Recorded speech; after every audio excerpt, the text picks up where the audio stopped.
नमस्कार दोस्तों, मैं रामपाल। स्वागत है आपका मेरे YouTube चैनल पाल एकेडमी में।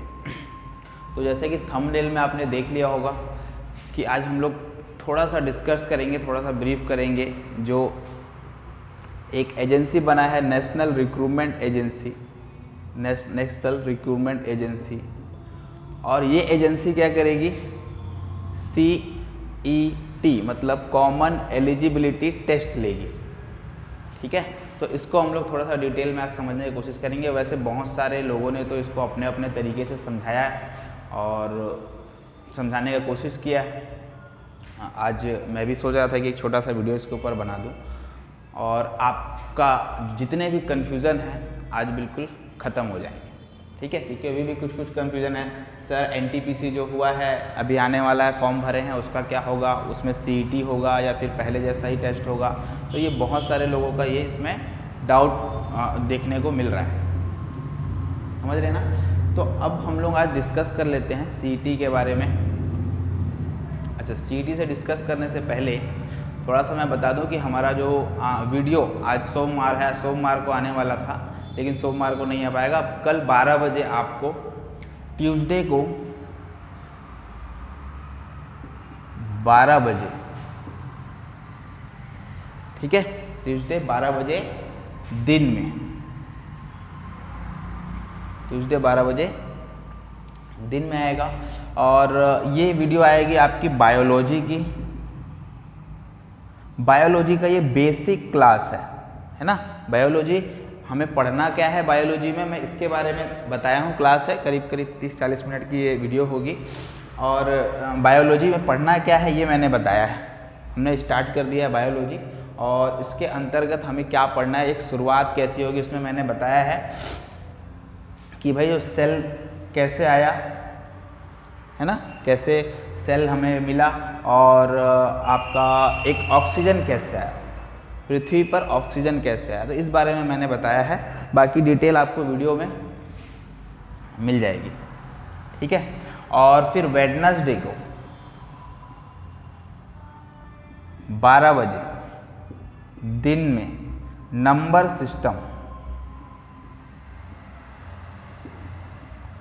सिस्टम की वीडियो आएगी।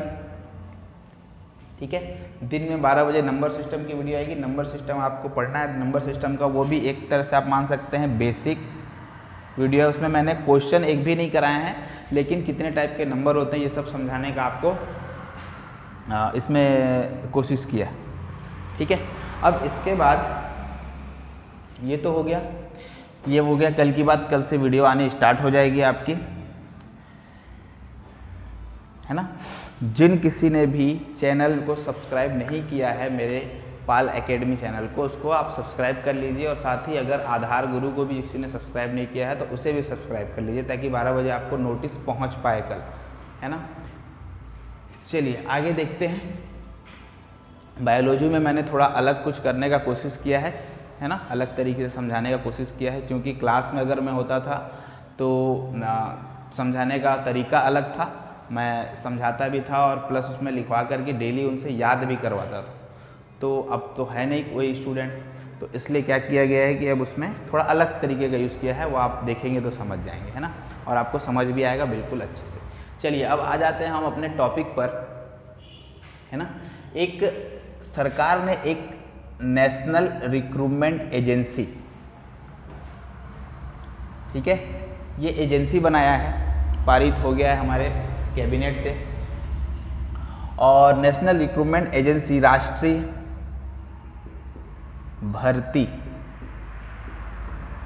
एजेंसी, ठीक है, ये बनाया है। अब ये एजेंसी का काम क्या होगा, ये एजेंसी एग्जाम लेगी। एग्जाम किसका किसका लेगी, CET मतलब कॉमन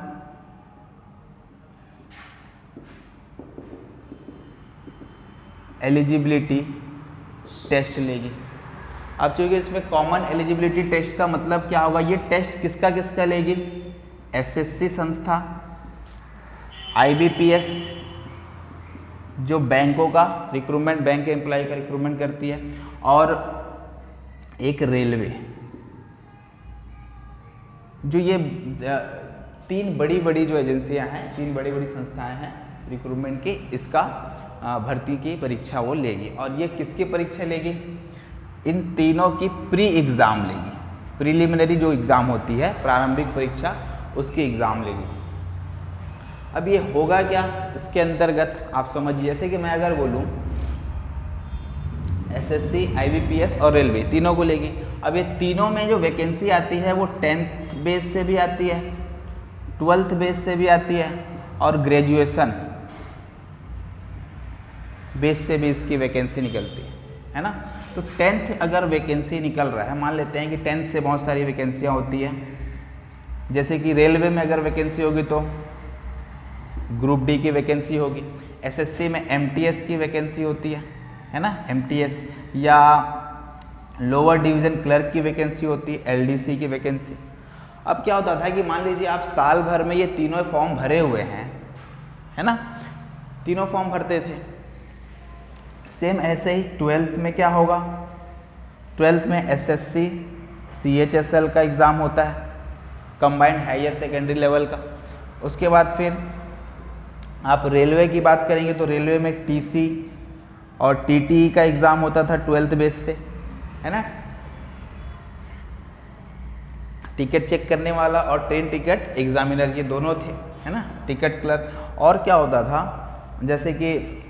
जैसे एलडीसी, एसएससी में 12th बेस से भी एलडीसी का वैकेंसी आती। अगर मैं ग्रेजुएशन की बात कर दूं,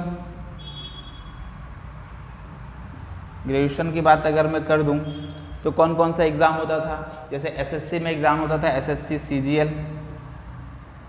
सीजीएल एग्ज़ाम होता है। आईबीपीएस में एग्ज़ाम सीजीएल होता है, सीपीओ होता है ना, डिफेंस एग्ज़ाम होता है। चलिए, अब ग्रेजुएशन में और कौन सा एग्ज़ाम होगा? रेलवे की बात कर दिया जाए तो सीसी नहीं, सीसीओ होता था, कॉमर्शियल क्लर्क जिसको हम कहते हैं। उसके बाद फिर गुड्स गार्ड होता था, असिस्टेंट स्टेशन मास्टर का एग्ज़ाम होता था, बहुत सारे एग्ज़ाम होते थे। उसके बाद ग्रेजुएशन में और एग्ज़ाम कैसे होगा?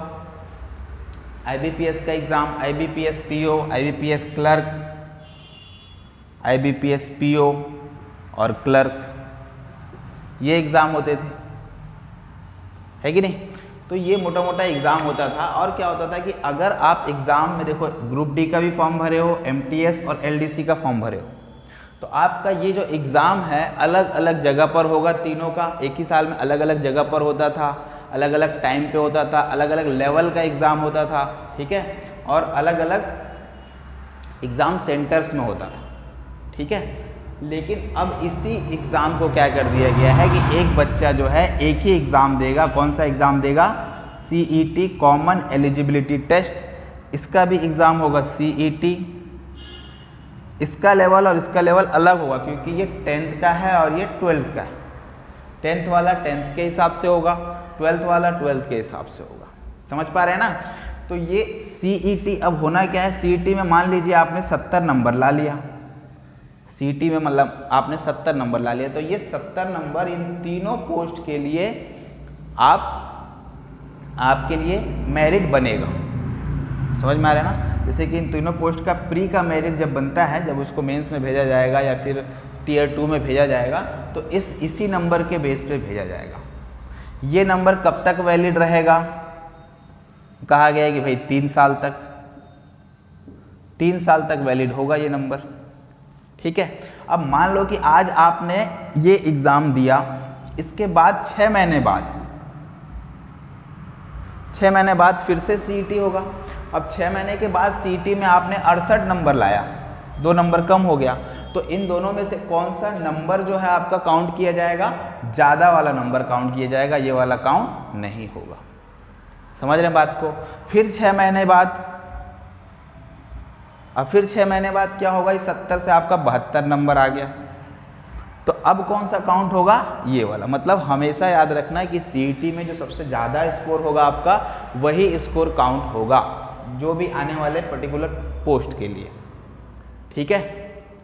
अब इसके बाद मान लो यही तरीका इसमें भी यूज़ किया जाएगा, यही तरीका ग्रेजुएशन वाले एग्जाम में भी यूज़ किया जाएगा, बस लेवल थोड़ा अलग रहेगा।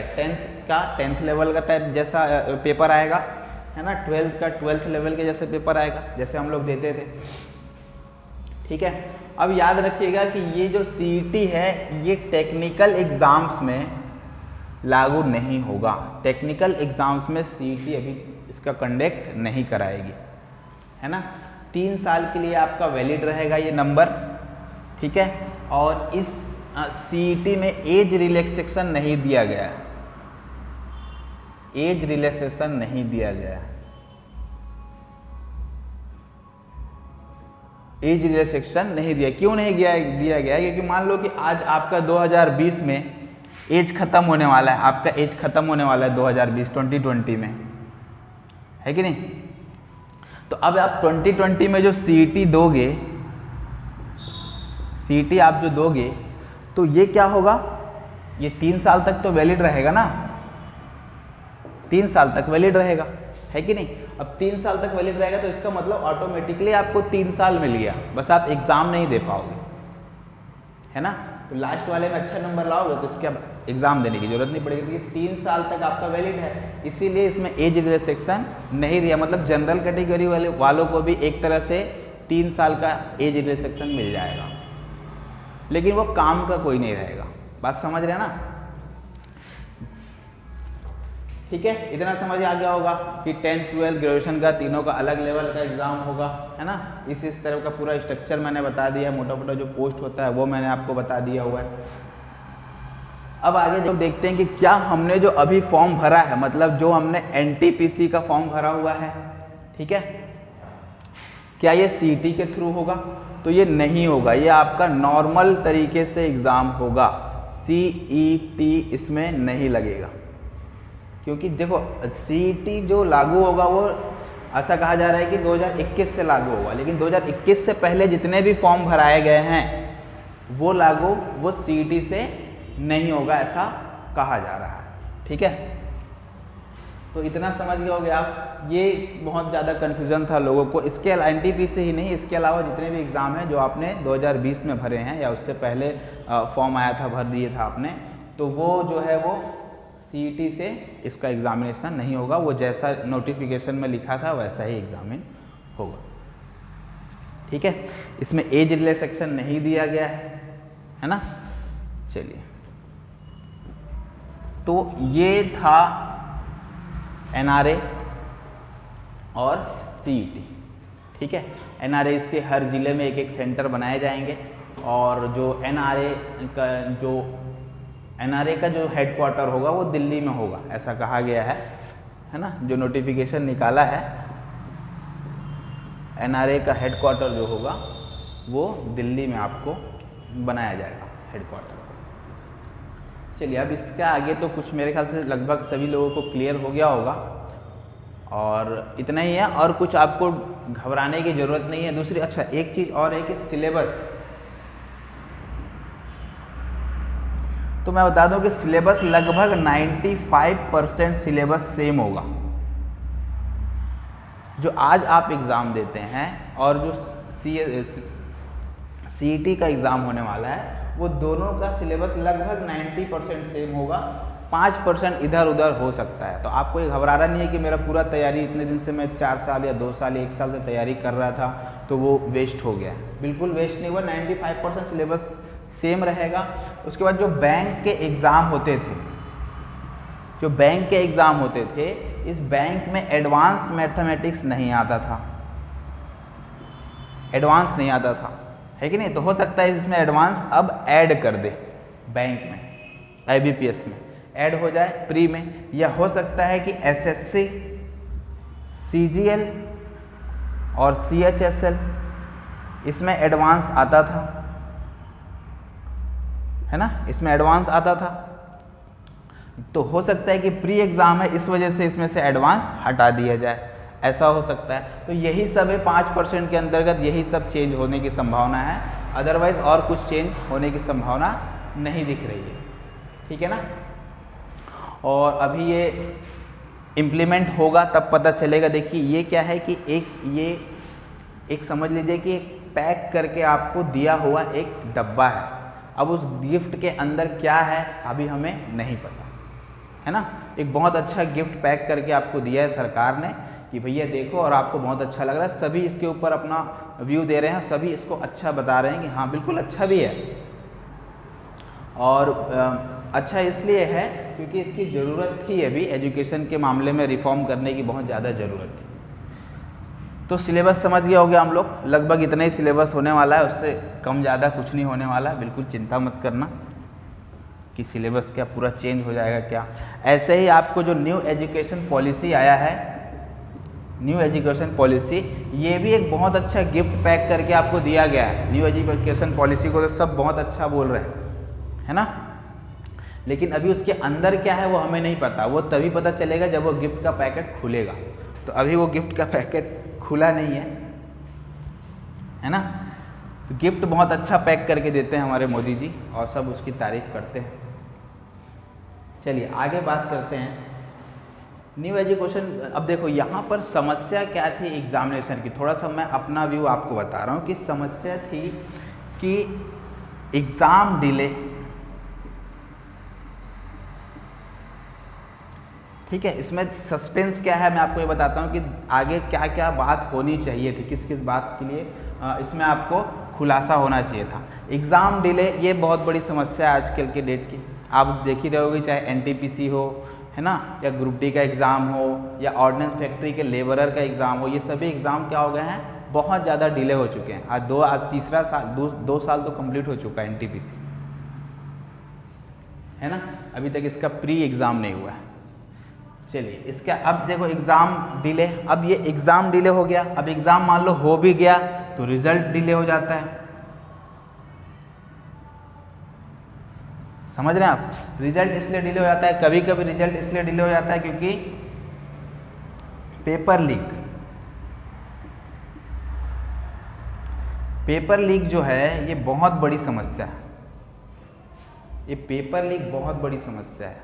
अगर सीटी से पेपर लीक होना रुक गया तो समझ लीजिए ये बहुत अच्छी एक पॉलिसी है, बहुत अच्छी पॉलिसी, क्योंकि पेपर लीक ही आजकल की समस्या है। किसी को भी डाउट होता है वो कि कोर्ट में जाकर के केस कर देता है, जैसे कि अभी एसएससी का हुआ था, है ना, पिछले बार 2 साल उसका केस चला और अंत में उसको वैकेंसी को ही पता नहीं शायद रद्द कर दिया गया है या केस अभी भी चल रहा है, मुझे नहीं पता। तो पेपर लीक बहुत बड़ी समस्या है। अगर सीटी से पेपर, ये सभी समस्या मेन है। एग्ज़ाम तो पहले भी ले रहे थे लोग, लेकिन वो उनके ऊपर दाग क्यों लग गया, उन एजेंसियों के ऊपर, इस चीटिंग की वजह से दाग लग गया। पेपर लीक, चीटिंग, है ना, चेक करने में बहुत ज़्यादा दिक्कत हो रहा था। तो ये सभी चीज़ें जो हैं इनको रिफॉर्म करने की बहुत ज़्यादा ज़रूरत है। एग्ज़ाम वगैरह तो खैर रिफॉर्म हो गया तो और अच्छी बात है, बस यही चीज़, ये बहुत बड़ी प्रॉब्लम है। ये सॉल्व हो गई तो फिर रिक्रूटमेंट एजेंसी को बहुत ज़्यादा मेहनत करने की ज़रूरत नहीं पड़ेगी। दुनिया भर की पॉलिसी बनाई, एग्ज़ाम ही तो लेना है ना।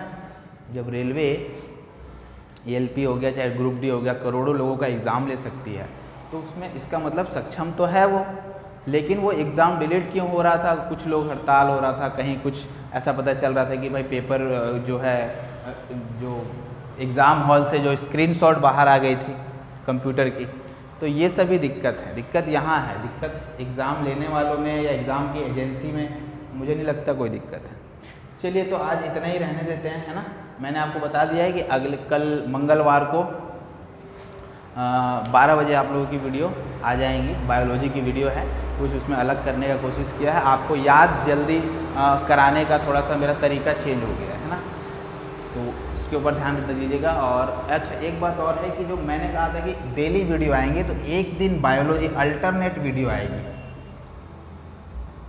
अल्टरनेट वीडियो इसलिए आएगी, एक दिन बायोलॉजी, फिर उसके अगले दिन मैथ्स, फिर बायोलॉजी, फिर मैथ्स, इस टाइप से, मतलब जीके मैथ्स इस तरीके से वीडियो आएंगे, है ना।